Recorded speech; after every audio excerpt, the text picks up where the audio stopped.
Boa noite, pessoal. Vamos lá, chamar o professor Omar aqui.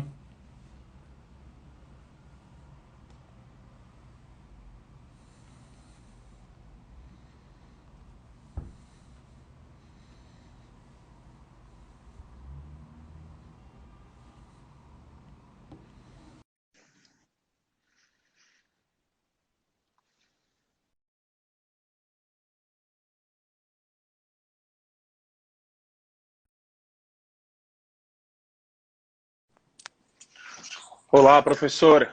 Boa noite. Boa noite, caríssimo. Você me escuta bem? Me vê bem? Tá tudo certinho? Muito bem mesmo. Saudade, professor. Quanto tempo, hein? Uma alegria, Marco. Uma alegria mesmo. Faz tempo aí que a gente não se vê. Feliz aí, até pelas circunstâncias de vê-lo bem, né? Porque Ah, obrigado. nesses tempos bicudos, vamos chamar assim, ver alguém bem, com saúde, é sempre uma alegria, principalmente um amigo.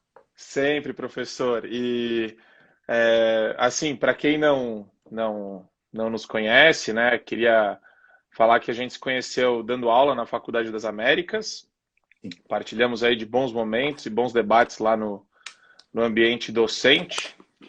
E E o professor Omar, ele tem uma característica que é muito especial, os alunos idolatram ele por isso, os alunos têm um carinho muito grande, que é trabalhar o direito sempre de maneira despojada, de maneira, né, bastante com joie de vivre, né, com alegria, com intensidade. E, e tem também o direito com a chiboca, né, professor, que é a sua... Exatamente.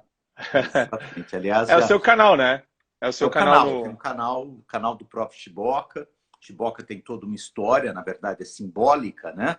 Embora eu goste de tomar um chopp, gosto de tomar um vinho, gosto de tomar um uísque, mas a Chiboca ela é a alegria de viver, né? Então Alegre de... o canal do próprio Chiboca, na verdade, traz aí questões jurídicas, né? Debates sobre questões jurídicas e realmente é o meu canal. Legal. E, professor, acho que o tema de hoje, alguns não enxergam tanta polêmica, mas eu gosto de entendê-lo que ele tem algumas entradas aí que eu acho que são do nosso interesse. A gente costumava debater muito na sala dos professores, na sala de aula sobre isso, e nada mais pertinente do que chamá-lo aqui para a gente se pautar um pouco em torno dessa temática. Eu fiz uma pergunta, né, provocativa, imposto é roubo? Interrogação. E eu percebi que tiveram alguns comentários já no próprio post, e as pessoas mandaram mensagem direta para mim, e eu quero explorar um pouco dessa polêmica, já fazendo uma jarrada de provocações, para daí você me passar a tua posição, professor. Por favor, fica à E- vontade, caríssimo. então vamos lá.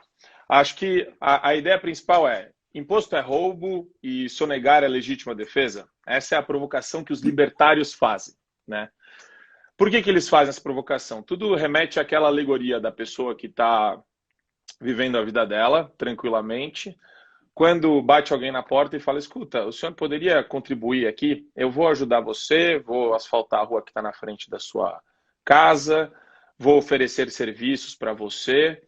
E a pessoa vira e fala: não, obrigado, eu já tenho tudo, eu não preciso de nada. Até o ponto que essa pessoa vira e fala: olha, mas na verdade eu não estou pedindo para você, eu não estou pedindo o seu consentimento. Eu estou chamando você a custear os serviços e não importa se você quer esses serviços ou não. Eu estou aqui na figura do Estado.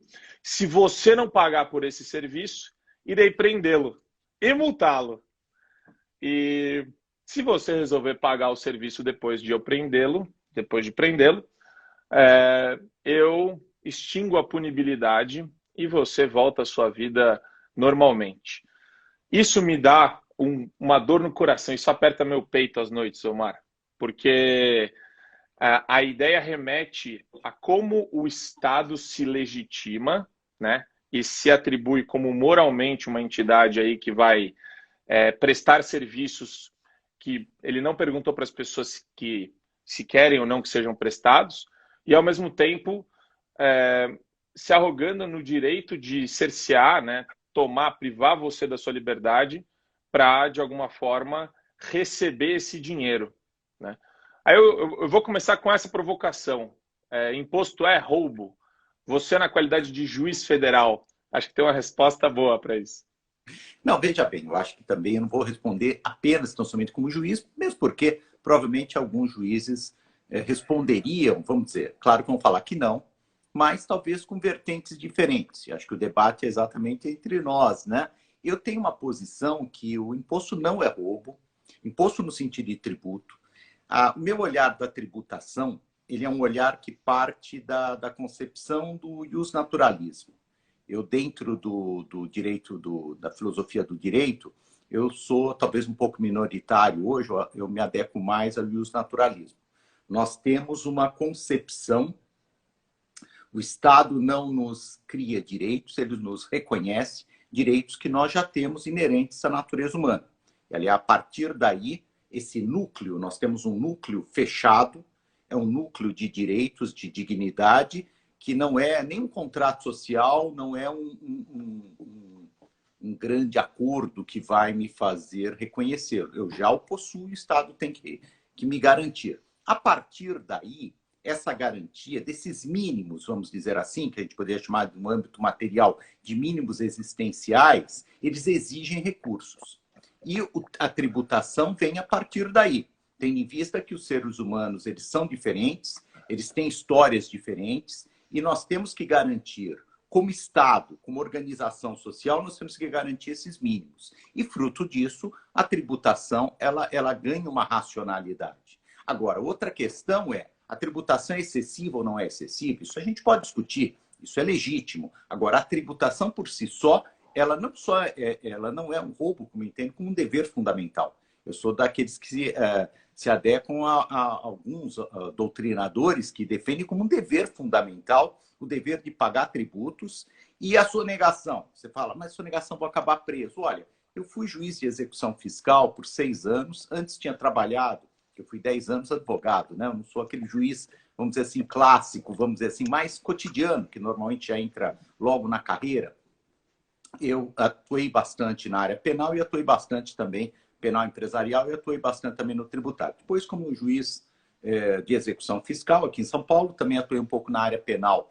É muito raro alguém ser preso por sonegação fiscal, porque é um dos poucos crimes em que se parcela a gente esquece, se paga a gente esquece, existe aí uma série, tem os refis a perder de vista. Então, não vejo o Estado como opressor, pelo menos estou falando do Brasil, não falo teoricamente, falo do Brasil e não falo por questão ideológica também, não é isso, eu sou muito pragmático. Se os libertários me demonstrarem que vai reduzir a pobreza, erradicar a pobreza, como manda o artigo 3º da Constituição, erradicar a pobreza com o liberalismo mais pleno, eu estaria dentro do que a minha condição permite, defendendo. Eu não sou ideológico nesse sentido. É que realmente eu acho que pelo sistema, pela nossa história, pelas grandes desigualdades sociais, a gente ainda precisa de uma tributação um pouco mais severa. Mas é natural que tem confisco também. Quantas vezes eu não declarei confisco de multas de mais de... a minha tese, né, era mais de 30% depois do Plano Real. Enfim, hoje o Supremo entende mais de 100%, mas a gente poderia discutir. Enfim, existe confisco, existe racionalidade do Estado, mas aí é análise pontual. Estamos falando de uma forma mais genérica, eu não vejo dessa forma. O Estado manda? Manda porque não tem jeito, porque todos têm o mesmo direito. Nós não somos iguais no olhar socialista, vamos dizer assim, utópico, nada disso. Mas nós somos em dignidade e igualdade, isso vem do iusnaturalismo, né? Na minha concepção, nós somos daí... temos a mesma dignidade, os mínimos sociais têm que ser garantidos. Mas vamos fazer um bate rápido aí para ficar mais dinâmico. Eu gostei, não? Só agradecer, porque tem muita gente conhecida, queria cumprimentar todos, claro, mas muitos amigos conhecidos, Fernando Sadi, tem colegas da FAM, alunos da FAM. Então, deixar um abraço carinhoso, não consegui ver todos, claro. Aqui, Felipe Santo André também. Tantas, eu não vou citar todos, claro, mas pessoas muito queridas que estão nos assistindo. E fica um abraço muito carinhoso para todos. Não, fantástico. E depois eu acho interessante a gente abrir, às vezes, para ler algumas perguntas no final do pessoal. Até para ver, enfim, se a nossa perspectiva aí, qual que é a posição deles a respeito dessa nossa perspectiva. Perfeito. Mas, enquanto você falava, professor, eu pensei aqui, eu lembrei de Locke e lembrei de Thomas Jefferson. E eles falavam que tudo aquilo que era tomado de você sem o seu consentimento deveria ser considerado uma subtração, a nível moral, né? E o imposto, ele se autodefine dessa forma, né? Uma imposição. Ele é algo imposto a você. Eu acho engraçado a perspectiva de nomear o cidadão de contribuinte na relação jurídico-tributária com a Receita, o que para mim é algo um pouquinho irônico até, né? Porque é como se houvesse esse consentimento, essa relação consensual, e como a gente expôs antes, não existe. E falando de casos pragmáticos da nossa realidade brasileira, me lembrou aqui, eu lembrei do caso da Eliana Tranchesi, Polícia Federal, helicópteros, policiais armados entrando lá na Daslu na época, lembra disso? Lembro, claro. E isso para mim foi chocante, assim, porque era um caso típico de sonegação. E, enfim, é uma coisa que gerou um pouco de estarrecimento do meu lado, ver que um processo de sonegação ganhou essa proporção. E sempre que entra nos debates aí, professor, de reforma tributária, a questão da sonegação entra como algo... é que nem a pirâmide negra do direito penal e processual penal, né? O pessoal sempre usa como desculpa que as empresas estão sonegando, que as empresas não pagam a sua cota. E quando eu olho para o empresariado e para os empreendedores aqui no Brasil, eu percebo uma outra realidade. Eu percebo uma realidade de pessoas que são sufocadas completamente pela Receita Federal do Brasil, que impõe uma... Você entra num processo com a Receita ou numa fiscalização da Receita, não é o princípio da presunção de inocência ou de correição que vale, né? É o princípio de você é culpado até que se prove inocente, é o contrário. Eu acho muito engraçado isso, né? A Receita, ela tem essa sanha arrecadatória que faz o cidadão se tornar refém e ter que toda hora se provar inocente para a Receita. E a gente sabe que existe aí uma ideia de locupletação dos servidores, em alguma medida até para mim que tem conflito de interesse, né? Eu estava ouvindo esses dias, e daí eu queria o seu comentário a respeito disso, o pessoal do PROCON se gabando de que o PROCON é sustentado com o dinheiro das autuações que faz. Para mim, esse é um baita incentivo à lavratura de autos de infração quando a arrecadação abaixa do PROCON. Eu lembro eu não lembro agora, eu acho que é o Fernando Capês, o superintendente do PROCON, se gabando de que o PROCON ele bateu que ele é autossuficiente porque ele se mantém com as multas que são cobradas dos seus fiscalizados. Isso para mim, eu olhei a palestra estarrecido, pensando, meu Deus do céu, que forma temerária de incentivo para o fiscal, porque daí você está literalmente por meio dessas multas custeando a máquina que é inchada, a máquina pública que tem lá as suas regalias, os seus benefícios. Qual que é o seu pensamento a respeito do PROCON e a respeito dessa questão do empreendedor no Brasil, professor? Bom, vamos lá. PROCON eu conheço pouco, claro, conheço Capês, mas não conheço muito do PROCON, até porque atuo na área federal. O que eu posso te falar é o seguinte: existe o serviço público é essencial no Brasil, ele tem que ser fortalecido. Ele tem que ser profissionalizado também. Ele tem que ser... ele não pode ser disfuncional. Essa é a ideia. Então, por exemplo, eu não conheço essa questão do PROCON, mas posso te falar genericamente. Genericamente, qualquer servidor tem que trabalhar com aqueles princípios famosos do 37.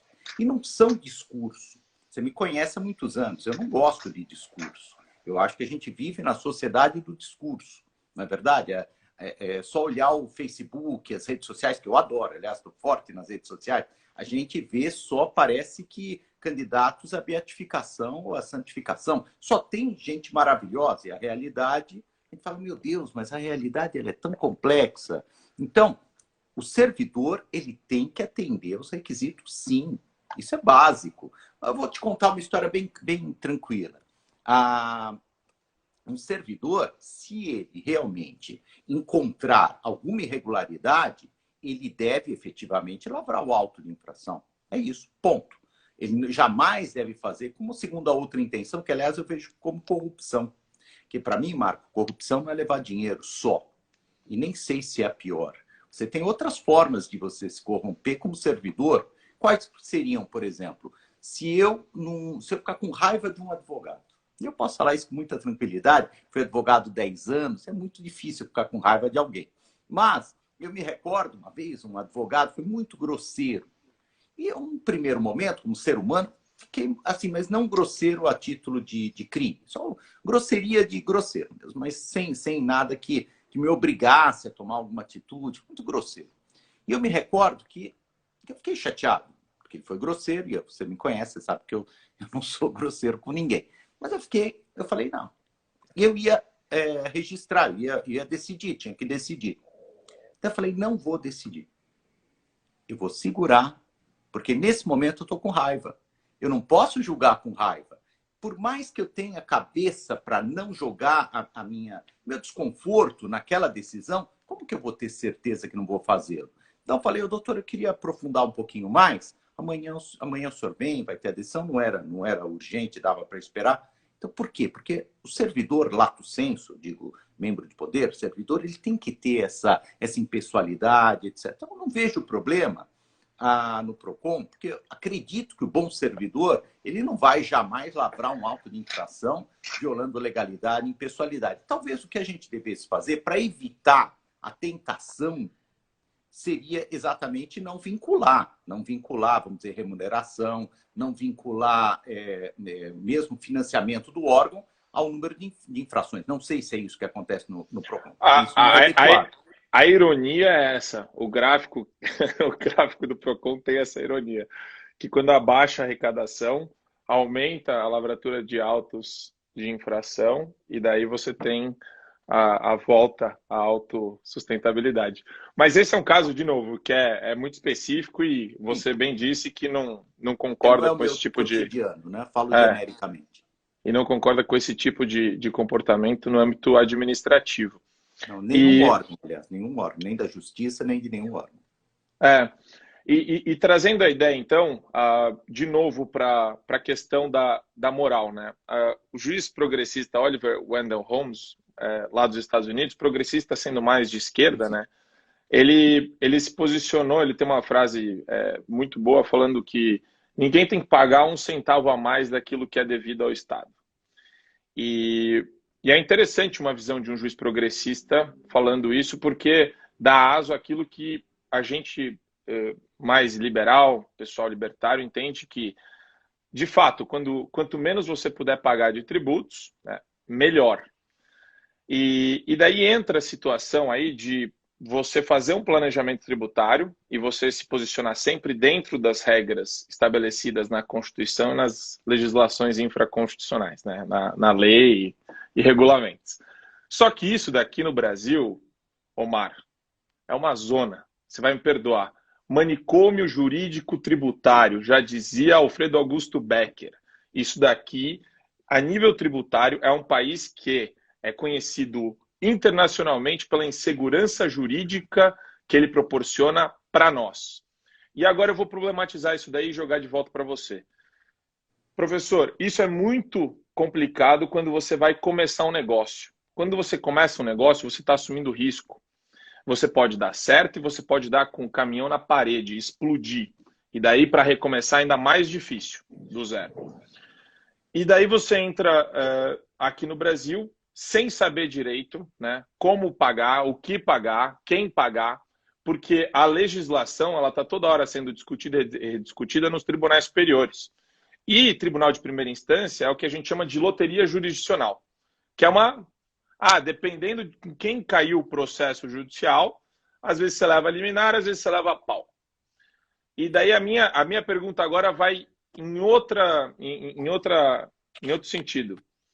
Você, como juiz, acha interessante para os magistrados, para o pessoal da magistratura, eu ia sugerir, mas eu acho o curso de empreendedorismo uma falácia. Assim. Eu vejo com muita dificuldade o pessoal que fala, vem aprender a ser empreendedor. Isso daí é uma coisa que é meio inata, vai muito da pessoa, vai muito das dificuldades, das facilidades que cada um tem na vida. Mas como que um juiz consegue entender a visão de um empresário que assume risco todos os dias? Porque o juiz ele não é um cara de risco.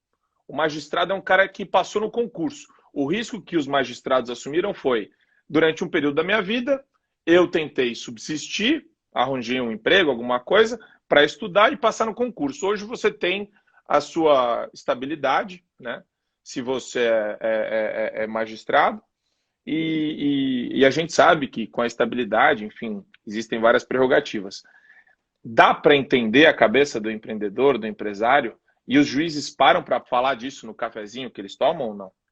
Tudo. Veja, esse assunto, eu acho que aqui a gente entra numa questão que não é os juízes. Os juízes são muito mais diversificados. Eu, quando era advogado, imaginava os juízes muito mais, vamos dizer, unitários na forma de ver o mundo do que eu encontrei, pelo menos, na Justiça Federal. E hoje também, pela amizade que eu tenho, até dando aula em tantos lugares, na estadual, mas os juízes são muito diferentes sobre o ponto de vista de pensamento, né?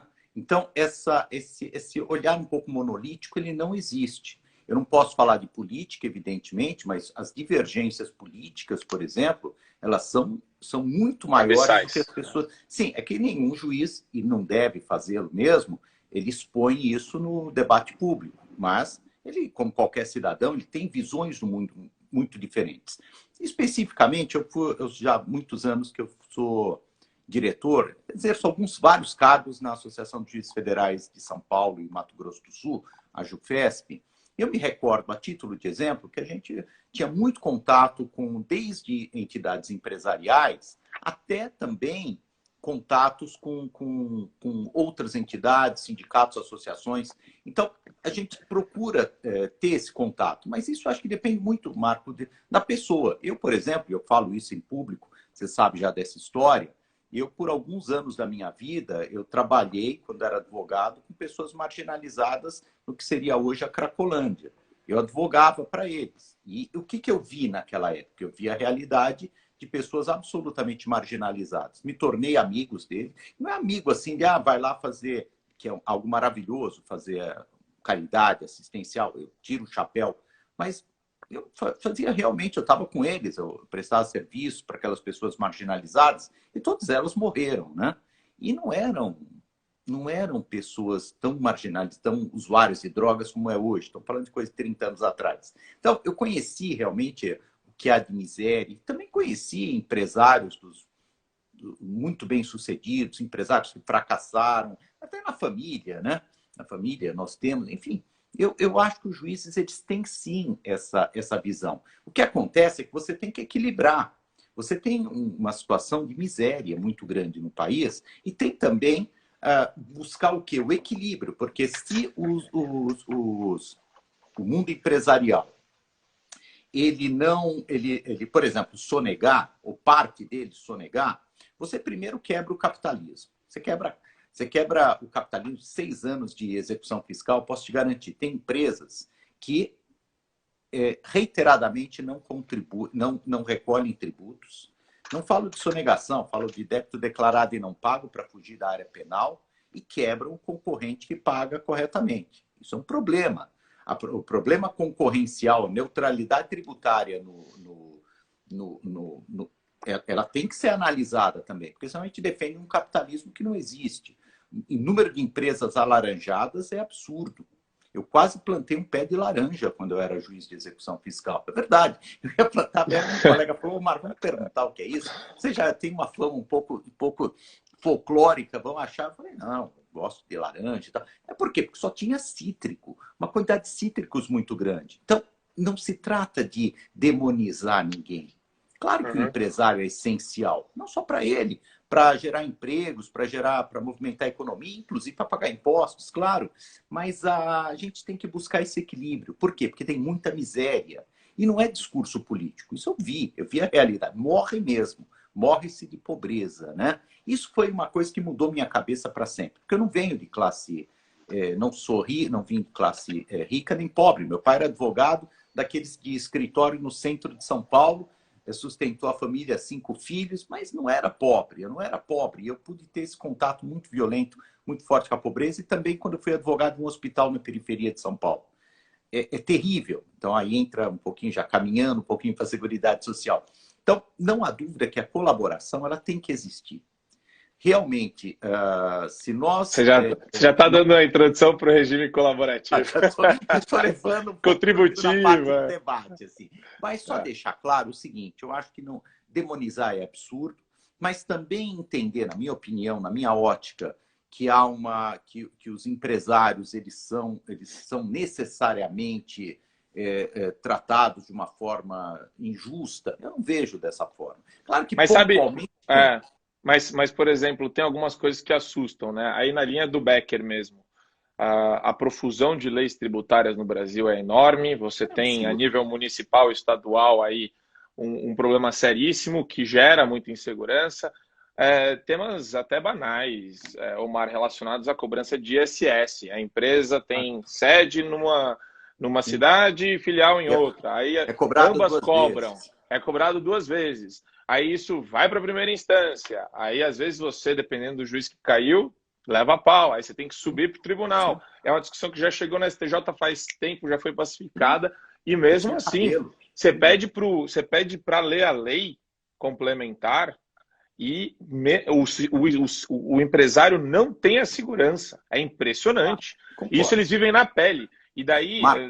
Desculpa. Fora isso, é o setor contábil e fiscal das empresas, que é um negócio de outro mundo, né?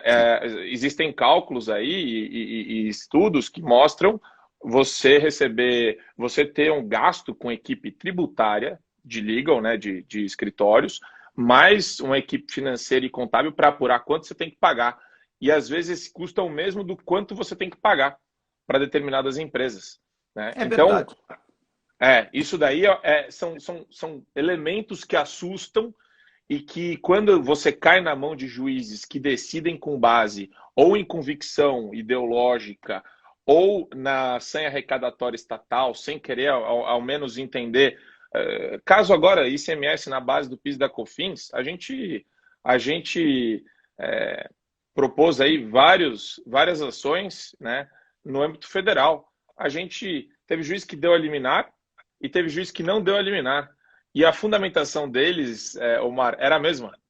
Não vou dar a liminar porque o processo está no Supremo Tribunal Federal em sede de repercussão geral. E o outro falou a mesma coisa. Vou dar a liminar porque está... E eu enxergo fumos boniores e perigo na demora. É isso? Então, são coisas que aterrorizam o brasileiro empreendedor. E só vê na prática, sabe? Concordo, mas Marco, vou ser sincero, o juiz sabe disso. Aquela ideia do juiz como, sabe, juiz de 50 anos atrás, que às vezes a gente tem um pouco no coletivo, não é. Isso daí, quando eu entrei na justiça, eu não sou o único chiboca. Fui descobrir que eu era o menos chiboca de todos. O pessoal está nas ruas. Eu ando de transporte coletivo, você sabe disso, e encontro quilos de juízes. É impressionante. Encontro todo mundo... As pessoas estão nas ruas, não agora por causa da pandemia. O que eu quero dizer, estar nas ruas, quer dizer, o juiz está muito mais com o pé no chão, talvez, do que há 30 anos atrás, o que é ótimo.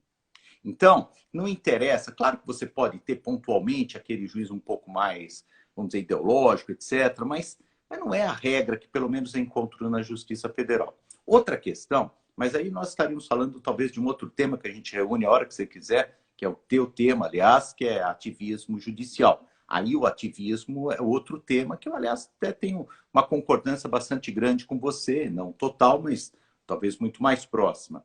Com relação à confusão absoluta do carnaval tributário, não tem dúvida, a gente precisa de uma reforma tributária, isso é evidente. Qual reforma? Porque também, Marco, é o seguinte, chega para fazer uma reforma que tem que fazer, até porque todo o capitalismo está mudando. Nosso capitalismo era tangível, está virando intangível, você sabe disso. Nós estamos mudando toda a riqueza. Todo o signo presuntivo de riqueza mudou. Agora eu sou do tempo da fita, do disco, do CD, agora é streaming, enfim, mudou toda a riqueza. Isso não vai ser tributado, como é que fica? Então, a gente precisa de reforma, mas ninguém quer pôr a mão no bolso. Todo mundo quer, aliás, adoro reforma, mas reduzindo a carga tributária. Eu acho que se a gente conseguir uma reforma que simplifique, já conseguimos muito. Não tenha dúvidas. Agora, tomar um certo cuidado, porque senão trava tudo. Também tem essa questão. Quem é que está travando? Não é o pobre que está travando.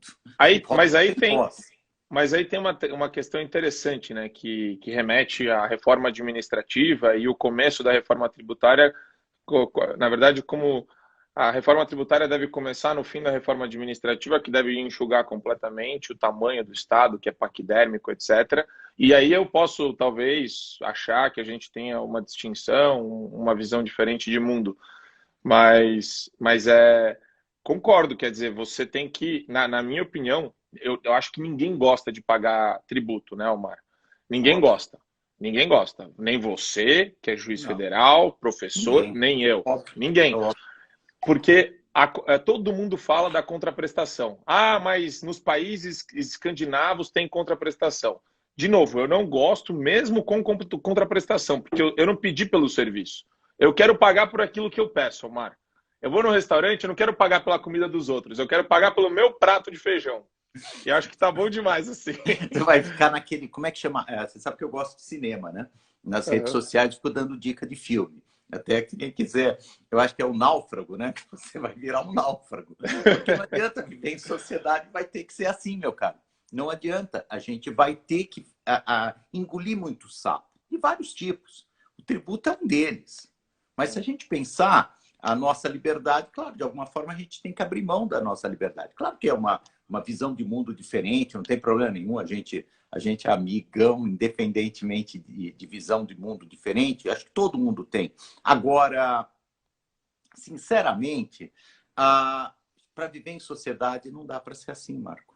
Principalmente um país pobre como o nosso. Nosso país mas aí acho que o nódulo principal da nossa discordância é esse, talvez, Omar.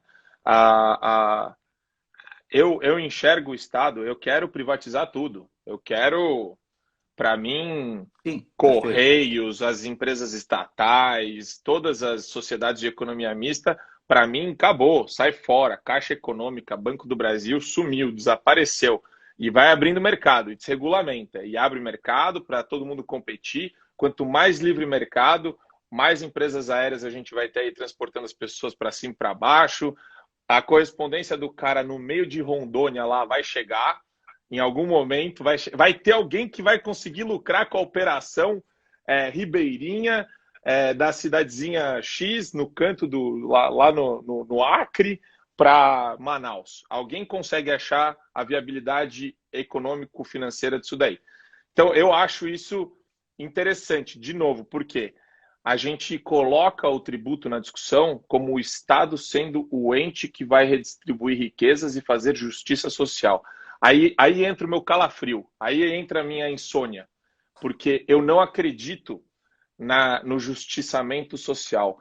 Eu acho que o Estado é ruim em tudo que faz e que se presta a fazer, e quando ele quer fazer justiça social, aí você entrega de lavada, de bandeja para o político demagogo, fazer demagogia, se posicionar como um salvador dos pobres e oprimidos. Aí vem a cultura da opressão simbólica, constante.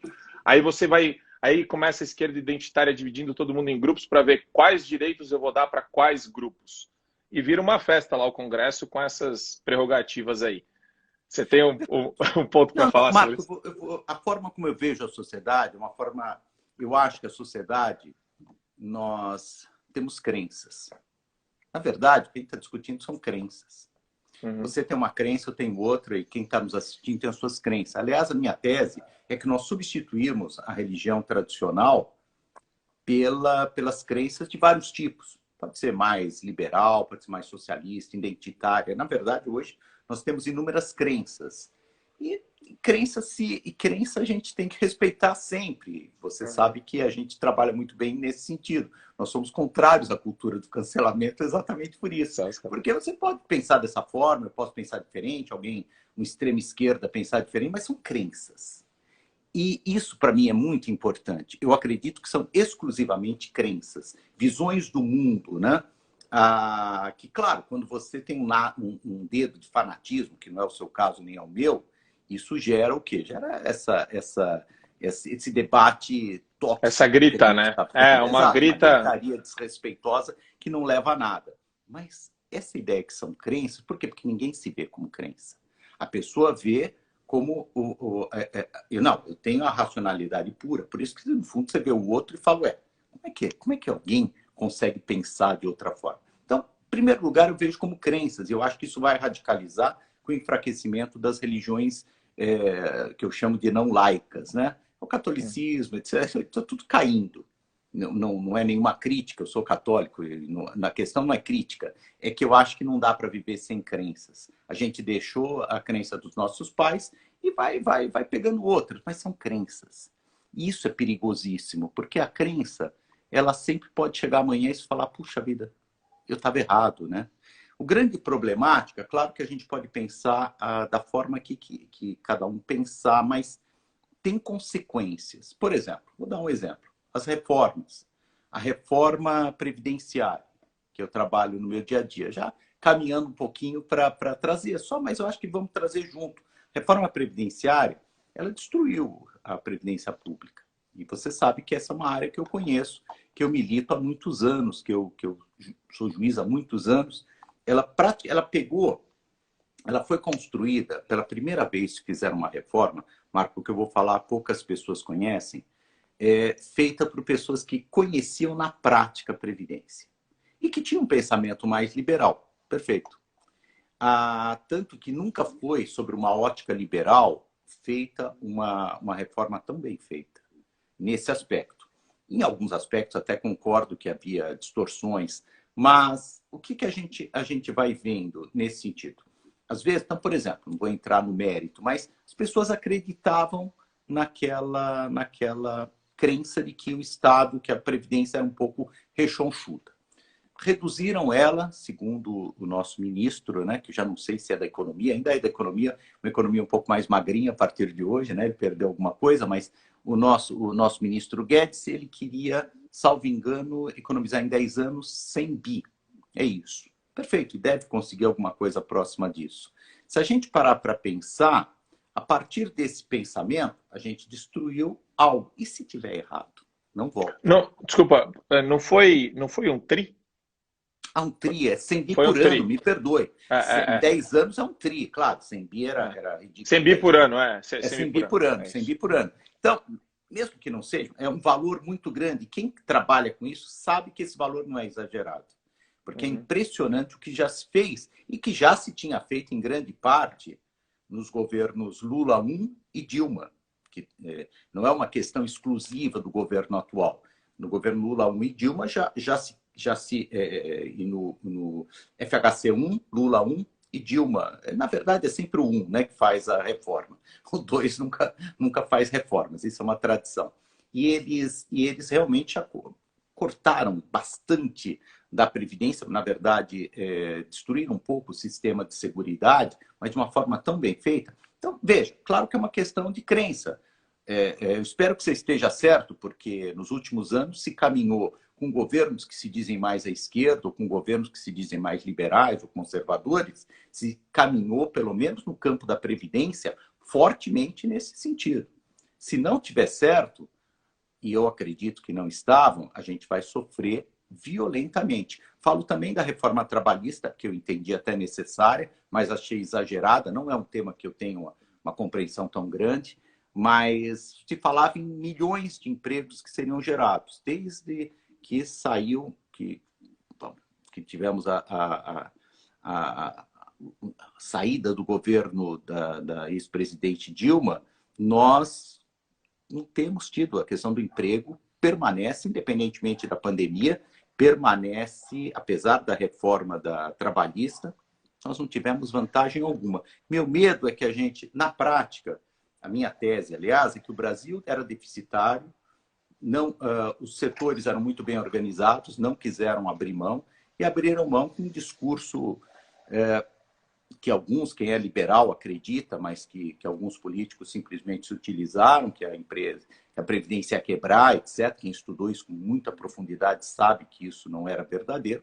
mas que agora o que vai acontecer vai ser uma redução tão violenta dos direitos em que você vai tentar, se tiver um aumento da previdência complementar, apenas isso. Mas a previdência pública ela perdeu muito. Então, eu acho isso, são crenças, a gente tem as nossas crenças, mas todas com consequência. Seja ela de um lado, seja ela de outro. Como eu falei, nenhum de nós é bidu, né, como a gente falava antigamente, para saber o futuro. Mas eu diria que nesse sentido está bem caminhado. Mas eu enxergo, e daí os liberais como eu, enxergam que as reformas foram de fato boas, né? Foram propositivas no sentido de tentar resolver um problema que, na verdade, é crescente e que vai precisar, Omar, daí eu te convido a refletir sobre isso também, vai precisar de uma postura assertiva do Estado numa gradual e elevação aí da idade de aposentadoria, se a qualidade, se a expectativa de vida das pessoas crescer efetivamente, porque hoje a gente está, como é um regime contributivo, a gente está custeando o passado, né? E a gente será custeado pelo futuro. Mas se o futuro, se as pessoas que são do futuro forem menores em número, né?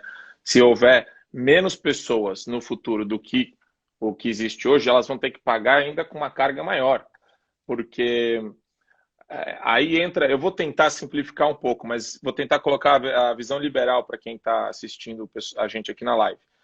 O Estado, os liberais falam que se o Estado tivesse dinheiro para pegar a mais, ele já teria subtraído. Então, o Estado está sempre trabalhando numa bicicleta financeira, né? Aí existe uma dívida pública, existem uma série de compromissos com os servidores públicos e internacionalmente que o Brasil tem. Então, se tivesse dinheiro para tirar, ele já tirou. Para o liberal, já está tirado. A gente já está rodando muito próximo aí do osso. E quando você fala de uma pirâmide demográfica que está se enxugando, está diminuindo, porque menos pessoas nascem a cada ano, né?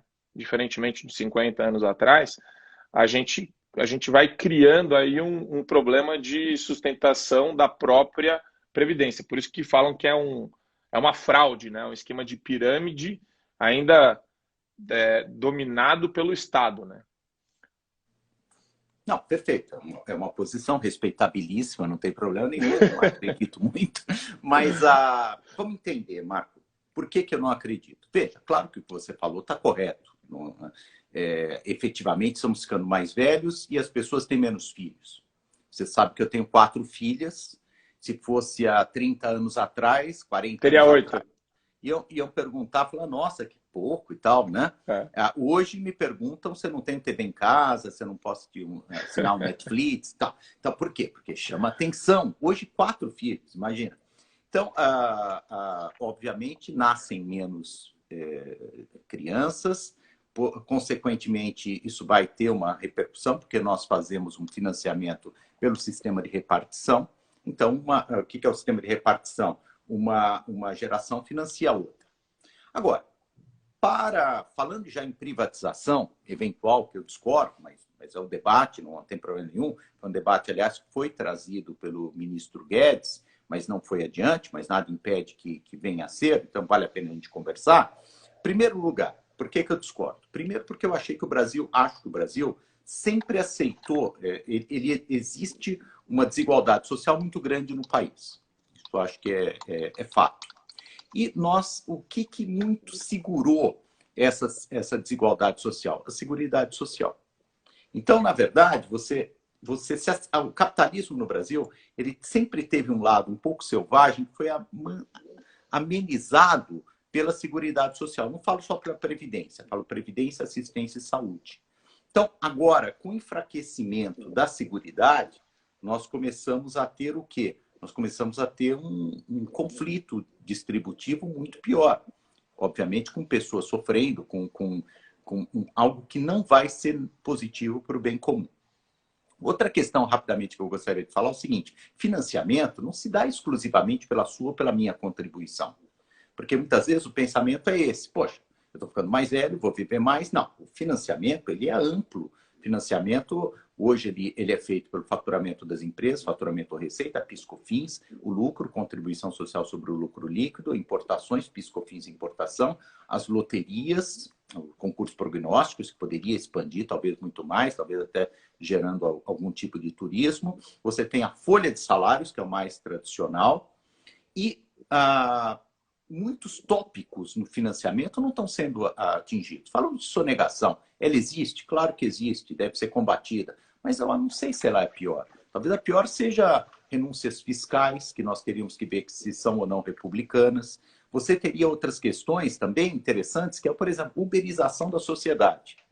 A uberização da sociedade, ela reduz violentamente o financiamento da Previdência, mas não só da Previdência, que é seguridade, né?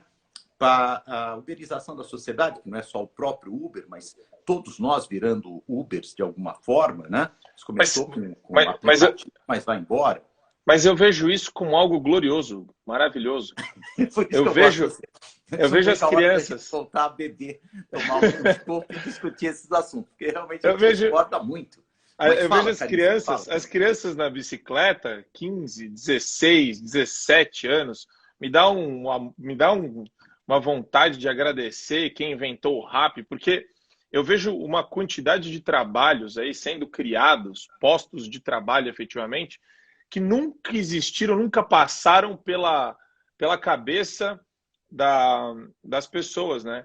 Onde que você consegue trabalhar, né? Antigamente as pessoas iam lá, iam na obra, iam na mina, iam, né? Era uma coisa, e era assim, uma vida muito mais sofrida, se a gente olhar 50, 100, 150 anos. Hoje, nem o garoto não tem nem a bike, consegue arranjar a bike.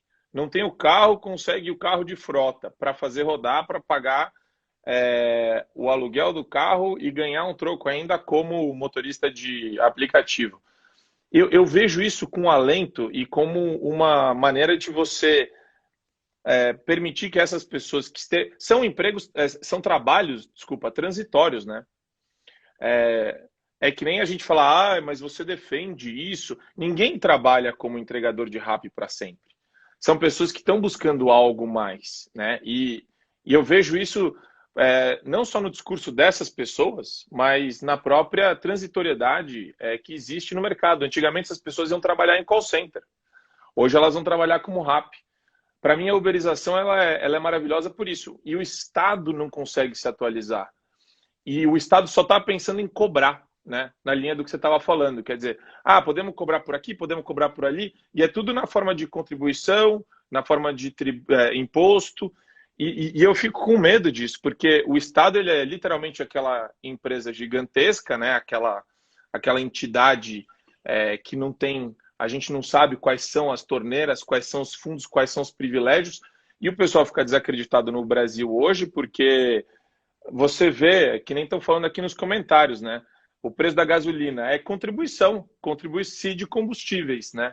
Fora outros tributos como o ICMS, que vão encarecendo no efeito até cascata, e você vê um preço de gasolina que é insustentável, impraticável, inclusive atrapalhando a vida do motorista de Uber, né? Desculpa, foi só um desabafo. Não, perfeito. Não, são colocações perfeitas. Eu acho o seguinte, eu não vejo com essa dicotomia, eu não sou dicotômico, né? Eu tenho certeza que você, mesmo tendo uma posição muito mais clara que a minha, vamos dizer, mais explícita em alguns aspectos, pelo fato de eu ser juiz e não explicitar alguns temas. Mas eu acho que você realmente acredita no liberalismo de uma forma muito forte. Eu acho que, por exemplo, você falar o Estado não funciona bem. Concordo, o Estado é muito disfuncional. A sociedade tem que reconstruí-lo. O serviço público não presta serviço mais adequado. Perfeito, o serviço público, como já diz o nome, a sociedade tem que controlá-lo. Veja, eu não estou dizendo que está tudo perfeito. Eu só acho que a gente tem que ter um controle, mais uma regulação. Mas se não tiver essa regulação, realmente... eu acho que a gente não vai conseguir atingir, principalmente as pessoas mais pobres. A uberização, se fosse assim, até que estava razoável. O problema é que muita gente está sustentando a família com sistemas de uberização. Não era para ser assim. Eu até concordo, fosse como era quando a gente era novo, que fazia um trabalho de office boy, jovem, para pagar a faculdade. Alguns fazem, muitos fazem, mas a gente está encontrando muita gente que perdeu emprego em face da desindustrialização e entrou no Uber. Eu encontrei outro dia um controller de uma multinacional, o melhor papo, estava indo para o aeroporto outro dia, pode dizer, né? Ainda andava de avião, uns 2 anos atrás, sensacional. Um homem assim que a empresa fechou aqui no ABC e foi, mas de um nível, não que talvez estivesse até precisando financeiramente, mas a gente encontra muitas pessoas. Eu acho que eu não sou contra o sistema, ou pelo menos o serviço de uberização, não é isso. Mas eu acho que ele não pode ser da forma que é hoje. Porque hoje fica fácil para empresas de aplicativo. Elas acabam tendo um nível de faturamento alto, não há nenhum vínculo com o trabalhador paga, recolhe como MEI, microempreendedor individual, se ele sofrer, não puder trabalhar por doença, morte, tal, é um salário mínimo. Então... Mas é que eu não acho legítimo o Estado entrar no meio de uma relação contratual livre, autônoma, né? Daí é a nossa visão, é a nossa dicotomia. dicotomia. Visão diferente. Eu não sou, isso eu posso falar tranquilo, não sou socialista, nada disso, mas gosto da intervenção estatal. É outro olhar. Então, nossos olhares são diferentes nesse ponto. O Ferguson está usando uma expressão... clássico deu certo, nada disso. Mas intervenção, talvez até maior do que a que a gente tem hoje para regular forte. Isso sim, eu pessoalmente acredito. Mas como eu falo... Olha que interessante a dicotomia, professor. A gente está falando aqui de Uber. O Ferguson, que é um advogado que a gente conhece, chama de escravidão lícita. E o Dr. Vitor fala que aponta para o fato que a uberização ela não está fácil nem para os próprios aplicativos, né? Porque como o Uber até recentemente não teve lucro. Ou seja, o dinheiro que custeou as corridas das pessoas, não foi só das pessoas, né? Que proporcionou corridas. Vamos tentar enxergar o fenômeno social disso daí, né? Que proporcionou para as pessoas se deslocarem de um lugar para outro, pagando 7, 6, 5, 10 reais de carro, veio de investidor. Delas mesmas e de investidor. Então, eu acho que é um fenômeno interessante do ponto de vista social. Gosto de exaltar a liberdade entre pessoas, né? O consentimento é sempre importante entre pessoas livres, né? Que vão lá defender, enfim, aquilo que elas querem, trabalhar. Entra quem quer no Uber, ninguém tem uma arma apontada na cabeça, mas tem o outro lado, que é o do Ferguson, que eu já ouvi o professor Paulo, lembra do Paulo Luzinskas falando? Ele falava que era regime análogo à escravidão. Falava, pô, Paulo, mas regime análogo à escravidão tá forçando um pouco a barra, hein, meu? Não, eu acho o seguinte... Você trabalha o quanto você quiser. Você vai trabalhar 12 horas, 14 horas, e se você quiser trabalhar 1 hora por dia ou quiser trabalhar 2 vezes por semana, você faz. É a sua liberdade. Eu tenho receio, Marco, que seja um sistema que vai abranger muito mais da economia do que simplesmente os aplicativos como nós vemos hoje. Uhum. Eu acho que isso a gente tem que refletir. Eu não sou radical, você sabe disso. Acho também que o Uber foi importante em vários aspectos, até para as pessoas com menos dinheiro. Eu era daqueles que ia quando era solteiro, passado da meia-noite, não tinha como pegar metrô, o táxi era caro, tinha que ficar na rua até 5 da manhã, tomando uma cerveja com os amigos. Eu e milhões de jovens, estudantes, universitários, que não tínhamos dinheiro, não tem problema nenhum. E hoje muita gente está pegando... Não vejo a ideia, mas tem que ser aprimorado. Acho que a gente não precisa ter não, vou dar uma CLT. Alguns defendem esse tipo de contrato. Talvez torne inviável o negócio. Concordo. Mas será que não dá benefício algum? É o mais adequado? Acho que a gente poderia discutir dessa forma. Porque muitos temas, realmente, cada um pensa de uma forma. Privatização da Previdência, o fortalecimento da Previdência, pensamos muito diferente. Mas em muitos temas, eu acho que a gente poderia pensar em aprimoramento. Porque não se trata simplesmente de destruir as instituições, seja do Uber, seja o que for, mas sim aprimorar e dar alguma segurança, talvez com custo até baixo, seguro de vida, alguma situação que a gente teria que pensar como fazer. Não sou especialista, mas acho que do jeito que está hoje não vai caminhar bem. porque, infelizmente, tem muita gente que precisa para sustentar a família, e a gente viu agora, por causa da pandemia, ficaram totalmente, passaram a viver de assistência social, do auxílio emergencial, que pessoalmente achei positivo, mas, claro, era uma emergência, como tinha que ser. A gente tem que pensar um pouco nas novas tecnologias de trabalho, que é um outro tema que eu penso muito, como tributar mais, só para te dar cutucada, como tributar mais as empresas de tecnologia que empregam pouco, geram pouco trabalho e têm grandes faturamentos. Não são todas, já tem até base constitucional para isso, temos que pensar, mas eu penso muito eventualmente, aí, num aprimoramento. Só pergunto uma coisa, Marco, não sei que horas são, que o papo está tão bom. Não sei se a gente seria legal. Acho que a gente tem perguntas. A gente tem 5 minutos. Acho que se alguém quiser fazer uma pergunta, pode fazer. Passaram várias perguntas aqui e fica um abraço aí, convergindo ou não as ideias, né? Porque essa foi a ideia desse bate-papo. Mas tem uma aqui que fala sobre... A gente estava falando de crenças, né? Se o senhor acredita em déficit previdenciário, pela Rosário, Kátia Rosário. Então, olha, Kátia, eu vou te ser sincero, tudo depende, porque isso é cálculo. Cálculo é assim, se você falar, Omar, em 2016 teve déficit na Previdência Social, eu falo sim. Se você pegar os últimos 20 anos, teve déficit da Previdência Social, eu falo não. Se você falar, o que você está contando nesse déficit? Porque quando a gente pensa em déficit, a gente pensa receita e despesa. E tinha, por exemplo, o DRU, que ainda existe, né?